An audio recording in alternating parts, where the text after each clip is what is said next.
the power of Nebraska volleyball. Team USA may be moving their entire operation to Gretna. It's amazing. I mean, think about that. I have.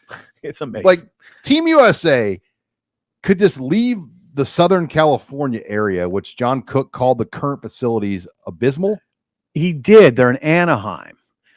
He said the USA volleyball facilities, abysmal, shocking in California. Something's abysmal. Now, Rod Yates, the developer of the Nebraska Crossing, who's also the primary NIL supporter of Husker Volleyball. Rod Yates. He gave $5 million for Husker Volleyball. That's right. And so you have to think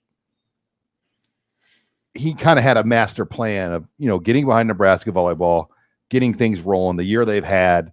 Now let's go for this. And John Cook's clearly heavily involved in this as well, because talk about the ultimate coup. The USA volleyball operation, their entire staff, training facilities, players would live in Gretna. Yeah, it would be. I mean, and it's close too. I mean, according to the news reports you saw, I saw. I mean, this deal is close to being done. So yeah, for me, it was out of the blue. I had no idea they were talking to you. Like I thought Luann Linehan's quote was really telling. She's like, "Look, this land's going to get developed no matter what. Do we want 10 truck stops and strip malls or this?" I'm like, yeah, I think not a bad point. We don't need like 5 more big truck stops there. Mm-hmm. So this is what people for the uninitiated, we're talking about Nebraska Crossing, that shopping center, that area between Omaha and Lincoln. So it's kind of a perfect area. And there was an outlet mall there for years, and that original concept went dead. And then Rod Yates and that group have developed that thing into a very, very nice area there. And there's a way to do this that you would be more in tune with than me, using sales tax to incentivize these operations, to build housing and yeah.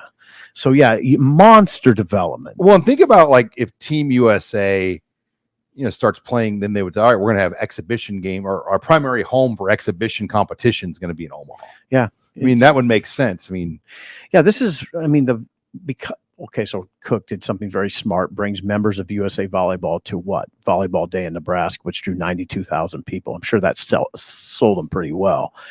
Again, I fully expect it to happen. So Nebraska Volleyball benefits. I mean, it benefits in intangible ways, but it benefits. You're going to have 100 of the best players training right down the road. Well, if John Cook ever retired as a coach at Nebraska, I'm guessing there'd be a nice job for him as well with Team USA in Gretna. It'd be a pretty good fit for him. Pretty much whatever he wants. Probably. He can do whatever he wants. You're right. I mean, he almost could have been the AD at Nebraska if he wanted. He could have done about anything. I think he might have wanted that. But they definitely talked to him. Yeah, the schedule also came out for 2024. 2024 for Nebraska with the new teams in the Big Ten. The teams that Nebraska will play twice: Wisconsin, which makes sense for the value of that matchup, Iowa and Illinois. So Nebraska will play those 2 teams twice. Coming into the Devaney Center, Indiana, Michigan, Minnesota, Purdue, Rutgers, UCLA, and USC. Okay. So I'd imagine UCLA and USC would be like on the same weekend.